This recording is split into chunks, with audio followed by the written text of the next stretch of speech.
নমস্কাৰ, এই মুহূৰ্তত আহি পৰিছে কেইবাটাও গুৰুত্বপূৰ্ণ খবৰ আৰু এনে ধৰণৰ খবৰসমূহ নিতৌ চাবৰ কাৰণে চেনেলটো ছাবস্ক্ৰাইব কৰি ভিডিঅ'টোত এটা লাইক কৰি দিব। এই মুহূৰ্তত জনাইছো এটা ব্ৰেকিং নিউজ। ৪৮ ঘণ্টাৰ পাছতেই ঘোষণা কৰা হ'ব বিশ্বৰ আটাইতকৈ শক্তিশালী গণতান্ত্ৰিক ৰাষ্ট্ৰ ভাৰতৰ ২০২৪ চনৰ লোকসভা নিৰ্বাচনৰ ফলাফল। ৰাহুল গান্ধীয়ে কৈছে ২০২৪ চনৰ লোকসভা নিৰ্বাচনৰ ফলাফলৰ পূৰ্বেই বিভিন্ন সংস্থাই যি এক্সিট পল মুকলি কৰিছে, এই এক্সিট পলসমূহ সম্পূৰ্ণ মিছা প্ৰমাণিত হ'ব। আৰু ৰাহুল গান্ধীয়ে কৈছে ইয়াৰ এক্সিট পোল নহয়, ইয়া হৈছে মোদী মিডিয়া পোল। ইফালে অসমৰ ৰাইজৰ দলৰ নেতা অখিল গগৈয়ে কৈছে, মই বিশ্বাস কৰোঁ এই এক্সিট পলসমূহ মিছা প্ৰমাণিত হ'ব। অসমত মানুহে সাম্প্ৰদায়িক ফেচিবাদী বিজেপিৰ বিৰুদ্ধে ভোটদান কৰিছে।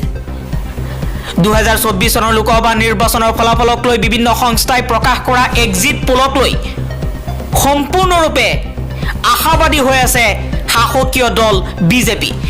বিজেপিয়ে কৈছে এই এক্সিট পোলে যি দেখুৱাইছে তাতকৈও ভাল ফলাফল আমি লাভ কৰিম। ৪০০তকৈও অধিক আসন লাভ কৰি আমি একক সংখ্যা গৰিষ্ঠতাৰে বিজেপিয়ে চৰকাৰ গঠন কৰিব। হয়, ২০২৪ চনৰ লোকসভা নিৰ্বাচনৰ ফলাফল এই এক্সিট পোলৰ ওপৰতেই নিৰ্ভৰশীল নহয়।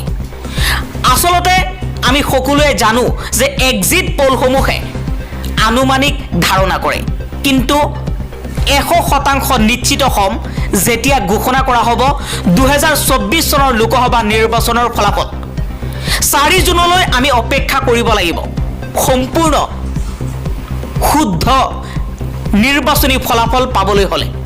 এই এক্সিট পলসমূহৰ কথা কেতিয়াবা সঁচা হয় আৰু কেতিয়াবা মিছা হয়।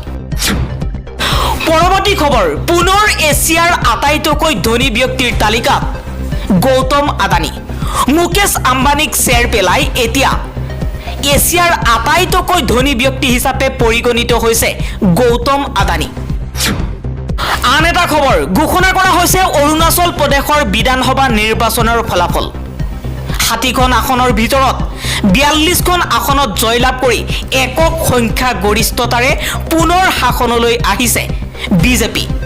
অৰুণাচল প্ৰদেশৰ বিধানসভা নিৰ্বাচনত একক সংখ্যা গৰিষ্ঠতাৰে ৪২খন বিধানসভা সমষ্টিত জয়লাভ কৰি পুনৰ শাসন ক্ষমতা দখল কৰিছে বিজেপিয়ে। আন এটা খবৰ, নিৰ্বাচনৰ ফলাফল ঘোষণা কৰাৰ পূৰ্বেই কৰ বৃদ্ধিৰ হাতোৰা। ৩ জুনৰ পৰা বাঢ়িব টুল কৰ। ৩ জুনৰ পৰা ৰাজ্যৰ ৬খন টুল গেটত বৃদ্ধি পাব টুল কৰ। পুনৰ মাদমাৰ সাধাৰণ জনতাৰ ওপৰত। মদনপুৰ, নিকিৰাতি, সাতগাঁও, নাজিৰাখাট, বালাচেৰা, মাণ্ডেৰদিছা, ৰহা টুলগেটত বৃদ্ধি পাব টুলকৰ। ৫ টকাকৈ টুলকৰ বৃদ্ধিৰ সিদ্ধান্ত ভাৰতীয় ৰাষ্ট্ৰীয় ঘাইপথ প্ৰাধিকৰণ। পৰৱৰ্তী খবৰ, গুৱাহাটীৰ দাঁতি কাষৰীয়া অঞ্চলত স্থাপন হ'ব ইণ্ডিয়ান ইনষ্টিটিউট অৱ মেনেজমেণ্ট, চমুকৈ IIM। আজি পুৱাৰ ভাগতেই প্ৰধানমন্ত্ৰী নৰেন্দ্ৰ মোদীয়ে অসমৰ বাবে এই সুখবৰ প্ৰেৰণ কৰিছে।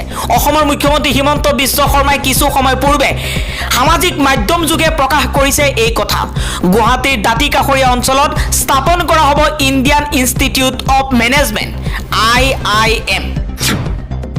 পৰৱৰ্তী খবৰ, অসম উচ্চতৰ মাধ্যমিক শিক্ষা সংসদৰ অধ্যক্ষ ৰুক্ম গোহাঁই বৰুৱাৰ কাৰ্যকাল বৃদ্ধি। পৰৱৰ্তী নিৰ্দেশ নিদিয়া পৰ্যন্ত বাহাল থাকিব এই সিদ্ধান্ত। বিদ্যালয় শিক্ষা বিভাগে গ্ৰহণ কৰিছে এই সিদ্ধান্ত।